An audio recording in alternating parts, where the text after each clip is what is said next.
Queridos, a paz do Senhor a todos. Mais uma vez, uma pré-aula. Agora, a lição de número 12. Aí, na reta final, penúltima lição do nosso trimestre, certo? Lição de número 12, 18 de setembro de 2022. Mandando aqui um abraço para o nosso irmão Vinícius Alves, para nossa irmã Leninha, o irmão Wagner, Ana Paula, Wildiglan, Rômulo Henrique, Francisco Silva, pastor Marcos Raimundo. Gente, que Deus abençoe vocês grandemente nessa jornada da Escola Bíblica Dominical, que Deus dê sabedoria, que nós venhamos sempre estar incumbidos nesta tão nobre missão que é a Escola Bíblica Dominical. Correto? Vamos, sem perca de tempo aqui, tratar do nosso tema de hoje. Nós temos por referência bíblica Romanos capítulo 5, verso 16 e 17. O tema é gotas da doutrina do pecado. Vamos falar um pouco acerca do pecado. Deus encerrou todos debaixo da desobediência, para com todos usar de misericórdia. Então isso aqui é interessante para que nós venhamos começar aqui a meditar que todos estão debaixo de quê? Da desobediência. Então, todos pecaram e destituídos foram da glória de Deus. Então, esta é a situação depois da queda da desobediência humana. Ok? Vamos prosseguindo. Temos como objetivo geral refletir sobre a realidade da existência atual do pecado. Isso é interessante também porque tem pessoas que não acreditam na ação do inimigo, né? Não existe inferno, não existe diabo, não existe pecado. Estão equivocados, né? Mostrar como o pecado começou no céu e continuou na terra. Refletir sobre as ações do anjo decaído contra a criação do Altíssimo e mostrar o plano de resgate do pecador prometido ainda no Éden.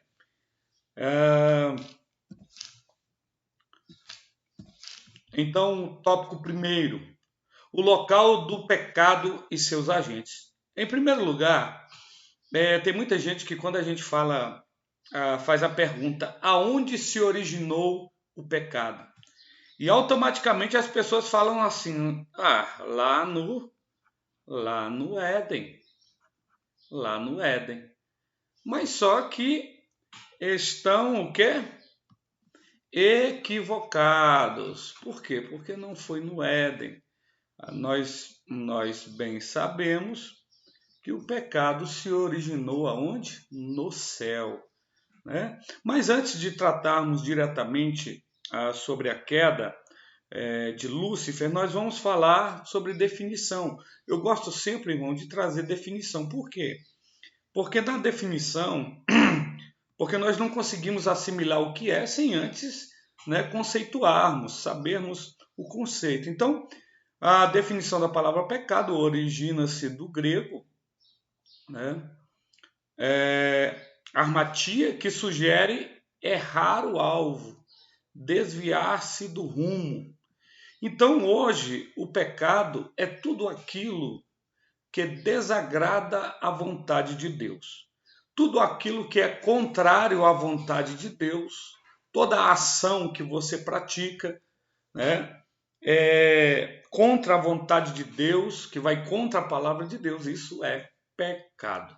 Ok? Então, do original é errar o alvo, desviar-se do rumo. Então, o pecado é tudo isso que te faz se distanciar, é a barreira que há entre nós e o nosso Deus. Conhecendo, a gente antes de falar também sobre a queda de Lúcifer, é interessante a gente entender algumas coisas sobre os anjos. Matéria aqui na teologia, angelologia, primeiro, os anjos, eles são espíritos, São espíritos. Anjos são espíritos. São dotados de personalidade. Sim, os anjos, eles pensam, Eles têm vontade própria, E outra coisa, os anjos foram criados, então são criaturas de Deus, à luz de Salmos, né? 148. Quarto, são organizados, então tem uma hierarquia angelical. Existem os anjos, os arcanjos, os querubins e os serafins. Não recebem a adoração. Muito cuidado com isso aqui. Tem igrejas aí que, né, tem uma coisa com anjo, anjo com bandeja, anjo com chave, anjo com aquilo outro. Cuidado, anjos são espíritos ministradores que vêm em prol, né, do seu povo, que o nosso Deus envia, né, para abençoar o seu povo. Então tome muito cuidado, anjo não é digno de ser adorado, anjo não recebe adoração. Nossa adoração é única e exclusivamente ao nosso Deus, ao nosso Senhor. Lúcifer. Inclusive eu fiz uma mudança aqui na revista, que chamando ele de Lúcifer. Hoje o inimigo ele não tem mais o nome de Lúcifer, né? Porque se você for pesquisar a origem da palavra, Lúcifer é o portador de luz, aquele que traz luz. E hoje em dia esse nome já não serve mais para o inimigo, para o diabo, porque toda luz que havia nele foi tirada. Então hoje ele não é mais portador da luz, mas ele é portador das trevas. Então não é Lúcifer, é mais, né, inimigo mesmo, diabo, Satanás. Olha só, algumas características antes da queda. Ele era cheio de sabedoria. Ezequiel 28, 3, 12. Ele era perfeito em formosura, então ele era bonito, ele era formoso. Era um querubim ungido, né? Era um querubim ungido. Ele era um querubim ungido. Ezequiel 28, 14. Era perfeito em seus caminhos. É isso que a Bíblia fala em Ezequiel. Até que se achou, né, corrupção em seu coração. Então, essa era a posição de Lúcifer. Ele tinha sabedoria. Ele era formoso. Tinha uma posição de querubim, né? Querubim ungido, querubim escolhido, né? E era perfeito em obras. Então, olha que características maravilhosas, né? Até que chegou, que encontrou engano em seu coração. Então, ok, vamos entender um pouco o tópico 1.2. O anjo decaído muda o cenário de sua atuação. Já vimos então que o pecado se originou aonde?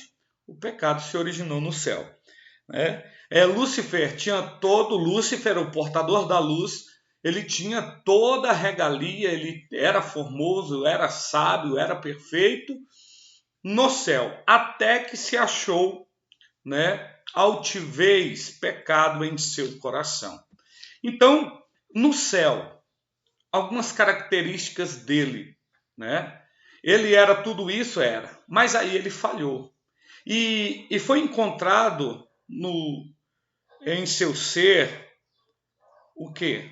Soberba, né?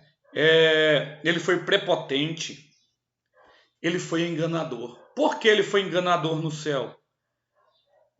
A Bíblia diz que ele enganou a terça parte dos anjos, não foi? E a Bíblia fala também que ele opôs-se ser maior que Deus, igual a Deus, né? Então a soberba, a prepotência encheu o coração de Lúcifer. E ele ainda engana a terça parte dos anjos. Meu Deus. Então o pecado se origina no céu. Então o que acontece? O pecado. Até então, quando o pecado surge, agora, como sentença divina, Deus ele não comunga com aquilo que está errado, irmãos. Eu vejo gente aí falando, pega e engana o outro e teve uma vantagem indevida. Ah, foi Deus. Não foi não, irmão. Deus, ele é justo. Ele não vai te fazer você ganhar com prejuízo do outro irmão. Gente que faz negócios indevidos, tome muito cuidado com isso. Então, Tem gente que faz coisas irregulares. Ah, Deus me deu. Não foi Deus, não. Tá? Deus não se envolve em coisas ilegais. Tá bom? Deus ele é justo, soberano e santo. Então, acontece o pecado. Aconteceu o pecado, então agora como consequência do pecado de Lúcifer, ele é lançado aonde? Ele é lançado na terra. Ele é lançado na terra. Aí alguns falam, ah, não, o inferno é aqui, não existe demônio, são os próprios homens. Não é não, irmão, não é não. Ele foi lançado à terra e agora as características dele permanecem, né? A soberba, a prepotência, né? O engano continua a mesma coisa na vida, agora não mais de Lúcifer, agora na vida do inimigo, do diabo. Então ele induz ao pecado, né? Lucas 22, Atos 5. Ele induz as pessoas ao erro. Ele continua fazendo isso. O apóstolo Paulo fala isso na segunda carta aos Coríntios, que ele cega o entendimento. Irmãos, quantas pessoas cegas, hein? Quantas pessoas nós estamos falando do evangelho, quantas pessoas dentro da igreja ainda não conseguem, né, viver a plenitude do evangelho, abrir os olhos, né, e servir a Cristo verdadeiramente. O inimigo ele cega o entendimento de muitas pessoas, né? E principalmente no mundo as pessoas não enxergam o evangelho de Cristo porque o inimigo tem endurecido o coração, tem cegado o entendimento, cegado a visão dessas pessoas. E outra coisa, ele se opõe ao evangelho. E aqui eu quero abrir um parênteses, irmãos. Tome cuidado. Estamos em tempo de política, né? Então, já tem gente, candidatos falando aí que vão... que o seu objetivo é perseguir o evangelho. E a gente sabe aqui uma característica do inimigo, para que ele veio à terra. Ele se opõe ao evangelho, então tome cuidado. Tem crente aí falando que vai votar em alguns partidos aí, irmão. Vigia, não quero aqui ser partidarista, mas é no mínimo incoerente um cristão que segue a palavra de Deus votar aí e estar junto com uma ideia comunista, uma ideia totalmente contrária à palavra de Deus, não é verdade? Então, ok, vigia aí no seu voto, em nome de Jesus. Então, preste atenção. Então, o anjo decaído agora mudou o cenário. Antes ele estava no céu, agora ele está na terra. Veja o que está escrito em Apocalipse 12, 12. O diabo desceu à terra e tem grande ira. Tópico 2. Na terra o diabo ataca a criação do Altíssimo. É claro, o anjo decaído agiu no primeiro casal criado pelo Altíssimo. Aqui eu quero chamar a sua atenção. Alguns fatos importantes eu coloquei aqui, 5 fatos interessantes, né? Preste atenção. Uma observação, uma pergunta. Por que Satanás ele se dirigiu a Eva e não a Adão? É a primeira coisa. Satanás não faz um discurso de ateu, de um ateu. Ou seja, ele não chega para Eva falando, amaldiçoa esse teu Deus, e tal. Não chega para ela falando, Deus não existe, não, escancaradamente, não. Então ele é sorrateiro, né? 3, usa o mesmo discurso da sua queda, né? Você lê aí em Gênesis capítulo 3, verso 5, fala, se você comer do fruto, você vai ser igual a Deus. Olha o discurso, o mesmo que ele usou lá no céu, né? Ele queria ser igual a Deus, ele queria ser maior que Deus. Então, e aí Deus usando, irmãos, Deus é amor, mas Deus também é enérgico em sua posição de santidade e a consequência vem. Tá? Deus nos ama, mas a consequência dos nossos erros vem sobre nós. E isso aconteceu com Adão e Eva.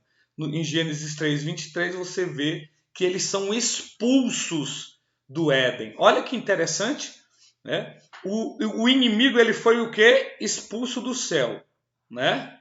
O inimigo foi expulso do céu. E Adão e Eva foram expulsos do quê? Do jardim. Tudo isso como consequência das suas atitudes.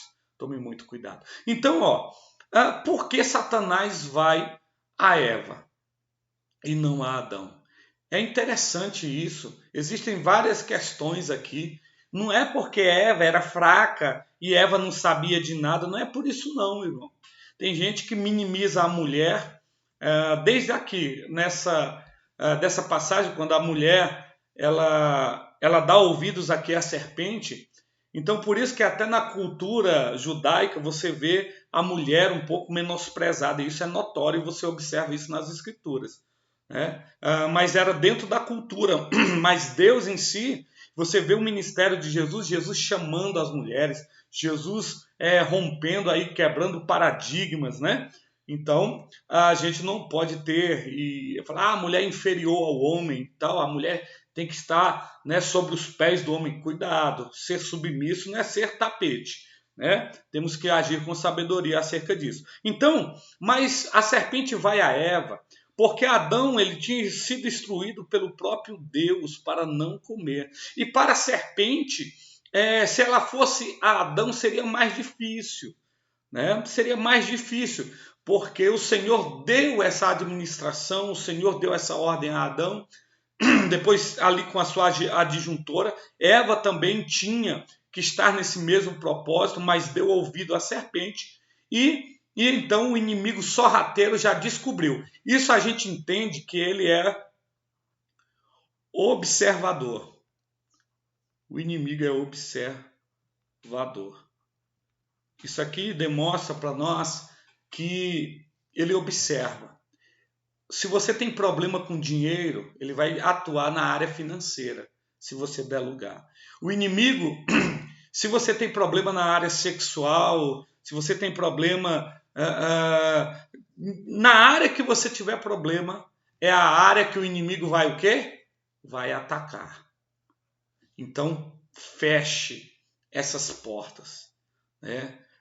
Na oração, na meditação da palavra, através da santificação, chegue mais perto do Senhor. Então, por isso que ele observou e achou que Eva seria mais maleável e assim ele fez. Então, Satanás chegou e fez um discurso, né? É interessante que Satanás não citou a árvore do conhecimento do bem e do mal. Se você ver lá no texto, ele começa sorrateiramente falando e é Eva que cita, né? Eva é que fala e vai ali dialogando, soltando ali, e o inimigo ponto a ponto vai levando Eva a tomar a decisão. Não foi o inimigo que mandou ela fazer, não foi o inimigo que obrigou ela a fazer, mas o inimigo levou ela, induziu ela a fazer o que fez, a desobedecer a Deus. E isso ele continua fazendo ainda nos dias de hoje. Ele nos induz a desobedecer a Deus. Então, ele chega com aquele discurso, se você comer, você não vai morrer não, você vai ser igual a Deus e tal. E foi ali dialogando com Eva até ela tomar essa decisão de desagradar. Então, depois do pecado, são expulsos, assim como Satanás foi expulso do céu. Mas pela misericórdia, Deus não destruiu, glória a Deus. Deus não destruiu o homem, mas fez a promessa da salvação. Lembra desse versículo? Esse versículo aqui é o proto-evangelho, né? O proto-evangelho, que é a primeira menção. A primeira menção da vinda do Messias, do Salvador, aquele que esmagaria a cabeça da serpente. Não é verdade? Então, em vez de Deus abandonar a sua criação, Deus agora promete aquele que iria aniquilar a serpente. Maravilhoso isso, né? Então, aqui está o esboço para que você, né, compartilhe com sua classe esses pontos aí tão importantes dessa passagem, correto? 2.2, os demônios usam a criação contra Jesus.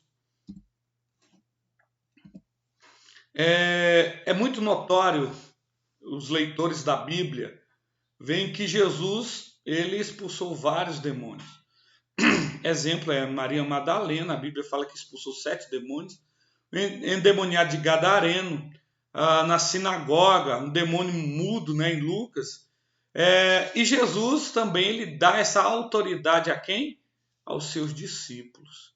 Então, preste bem atenção, volta e meia nós nos deparamos com pessoas possessas, né, com pessoas, e o inimigo, os demônios, eles vão contra a obra de Deus. Então encontramos pessoas que são verdadeiros empecilhos à obra de Deus, pessoas que lutam contra a obra de Deus, contra o evangelho de Cristo, né? Aqui eu quero abrir um parêntese. Irmãos, estamos falando muito de política, tá? Esse ano é ano de política e tá uma confusão. Alguns crentes falam assim, não, eu sou contra a política é do diabo. São os extremistas, né? E outros não. Então, aí você pergunta, pastor, mas política, como é que é isso? Irmão, nós temos que ser equilibrados, irmãos. Preste atenção. Para primeiro lugar, você tem que saber o que é política. Conceituar o que é política. Política, de grosso modo, é a arte de governar. Né? Surgiu na Grécia por volta do 5º e 6º século e surgiu através da necessidade do diálogo para acabar com as guerras e tal. E vem do poli, que vem de cidade, né? Então, governar aquilo que é urbano, né? Aquilo que é de cidade. Então, para trazer benefícios para a população urbana e tudo isso. Então, beleza. Então, política vem daí. Então, a arte de governar. Aí você fala, não, a igreja não deve entrar em política. Eu vou trazer uma coisa, não esqueça isso. Política. Para você responder isso, a igreja deve ou não participar da política? Aí você vai analisar a igreja como organização, a igreja como organização e a igreja como organismo.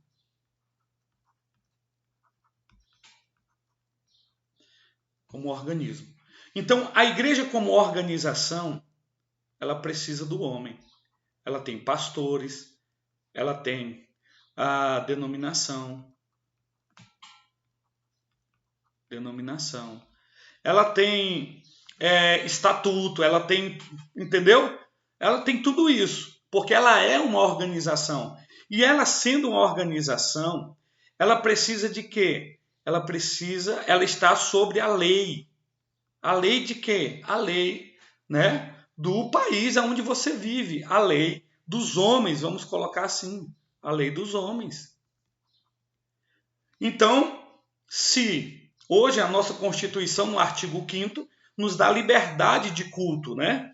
Então, se porventura alguma coisa acontecer que vier a lei dos homens sobre a igreja e acabar com a liberdade religiosa, como é que vai ser, irmãos? Então vai vir, a igreja não vai poder abrir as suas portas, eles não vão liberar CNPJ para a igreja, né? Então, a igreja como organização, é interessante ela ter uma representação política? Uma representação política? É claro que sim. É importante a igreja como organização ter os seus representantes políticos. Para quê? Para defender as causas da igreja. Então é importante. Então a igreja como organização, ela precisa sim de representantes políticos. Agora a igreja como organismo. A igreja como organismo é a igreja invisível do nosso Senhor. Ela não depende de pastor, porque Jesus é o próprio pastor. Ela é interdenominacional, ela não tem denominação. Ou seja, ela não tem placa, né? Ela não tem denominação, ela é interdenominacional. Ela não tem estatuto humano, ela não depende de leis humanas, ela não depende de nada disso. Então a igreja, como organismo, ela não precisa de nada disso. Mas a igreja, como organização, ela precisa. Então, irmãos, vigiem quando você... né? A gente não pode ser partidarista, né? Fazer dos nossos púlpitos palanques, né? Lugar de pregar o evangelho, está pregando partidarismo partidarismo no púlpito, isso aí não. Mas você deve ter essa consciência política, tá? Vote correto, vigie, né? Faça do seu voto, você é cidadão, então exerça seu voto com sabedoria. Beleza? Esse não é o tema, vamos correr. Somente um parêntese aqui para você. Finalizando, tópico 3, o projeto de resgate do pecador. Aqui nós vamos falar de redenção, tá? Isso aqui, irmão, não tem coisa mais simples para o cristão do que a redenção. Ele pagou por nós, ele nos redimiu. Olha a situação depois da queda. Vamos ver. Olha a situação do homem depois da queda. Em Efésios, o homem está espiritualmente o quê? Morto. Efésios 2. Em Romanos, né, e Isaías declaram-nos que ninguém é justo diante de Deus, de um Deus santo. Romanos, todos são culpados. Efésios declara que todos os pecadores estão separados de Deus. Então essa é a posição do homem decaído, distante de Deus, morto espiritualmente, né? Injusto, ou seja, separado da justiça diante de um Deus justo. Ele é culpado, todos foram destituídos da glória de Deus. Então essa é a situação do homem. Então, na lição passada, ou foi na retrasada, nós colocamos a regra de fé da Assembleia de Deus, né? Então, lá você vai ver que nós cremos na pecaminosidade do homem. Né? E assim como nós cremos na pecaminosidade do homem, nós cremos também na necessidade do novo nascimento, né? Na redenção, na transformação em uma nova vida em Cristo, que também está na nossa regra de fé. O que é redenção? Ato ou efeito de redimir. 2. Libertação. 3. Recurso capaz de livrar alguém de infração. Remédio eficaz. Salvação. Então, olha só que interessante. Livrar da aflição.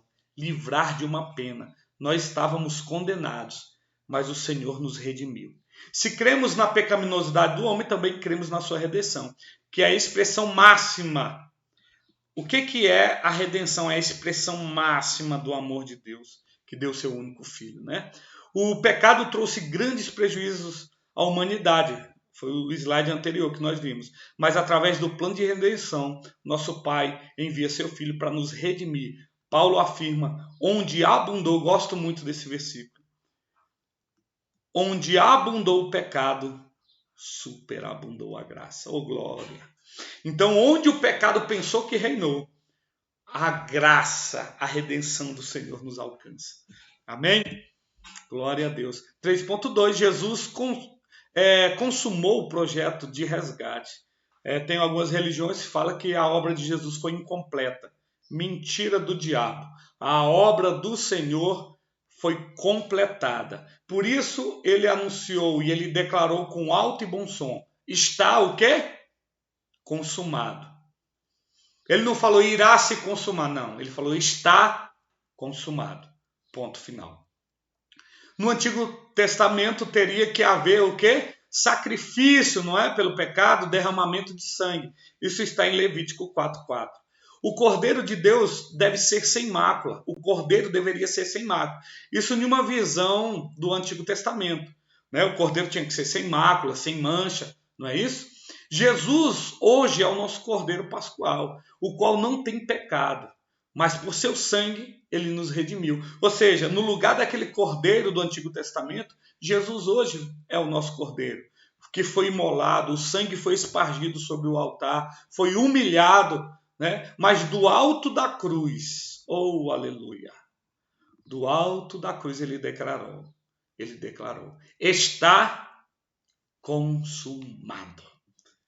Ou seja, ele falou, está cumprido. Eu cumpri a minha missão. João capítulo 19, versículo 30. Do túmulo, Deus o ressuscita em Atos 4:10 e demonstra que ele venceu a morte. Então hoje ele vive para todo sempre, ele está conosco. Não é verdade? Então, irmãos, preste bem atenção. O pecado vem para nos separar de Deus, Mas ao mesmo momento que o pecado adentrou a humanidade, o Senhor deu o remédio para o pecado, que é o sangue de Jesus Cristo espargido na cruz. Então é essa mensagem que nós temos que anunciar, é essa mensagem que nós temos que declarar em alto e bom som. Correto? Glórias ao Senhor Jesus Cristo. Finalizando, concluindo, vimos que o pecado foi o primeiro fator de separação entre Deus e o homem. Logo concluímos que Deus não abandonou o gênero humano por seu pecado, mas como expressão máxima do seu amor, que possibilitou o reatamento desta esperança da vida por Jesus. Então, o Senhor não nos abandonou, mas Ele nos deu aí, né, uma nova chance em Cristo Jesus. E a gente fica preocupado que tem pessoas que ainda abandonam a Jesus. A pessoa estava condenada e recebeu uma segunda chance. E mesmo assim elas não querem permanecer em condenação. É terrível. Então, irmãos, em nome do Senhor, a Bíblia fala, quem está em pé, olhe para que não caia. Tem outra versão que diz, quem pensa em estar em pé, olhe para que não caia. Então, irmãos, não olhe para trás. Levante a cabeça, vamos seguir adorando ao nosso Mestre Jesus. Aqui a revisão. Qual foi o cenário do primeiro pecado? Foi aonde? Foi na terra, no Éden? Não, o primeiro pecado foi no céu. Como o diabo agiu para implantar a desarmonia entre Deus e o homem? Isso aqui ele ainda faz, né? Induzindo a desobediência, né? O que representa o resgate do pecador? Representa o grande amor de Deus. A maior expressão, né, do amor de Deus. Porque algumas vezes Jesus não permitiu que os demônios dos possessos falassem, porque eles o conheciam. Isso aqui é porque Jesus, muitas das vezes, ele fazia tudo ordenadamente, né? Então, em alguns momentos, ele não estava revelando, né, de uma maneira explícita quem ele era. Então, naquele mesmo momento, os demônios sabiam quem ele era verdadeiramente, né? Por isso que a prova que quando ele foi expulsar um desses demônios, o endemoniado falou, olha, veio nos atormentar antes do tempo, olha, então já sabe que eles serão, né, condenados. Então, irmãos, que a sua aula seja uma bênção. Continue nos apoiando, estamos aí chegando no próximo trimestre e vamos orar aí para que Deus nos dê força, para que nós continuemos aí nessa batalha. Grande abraço.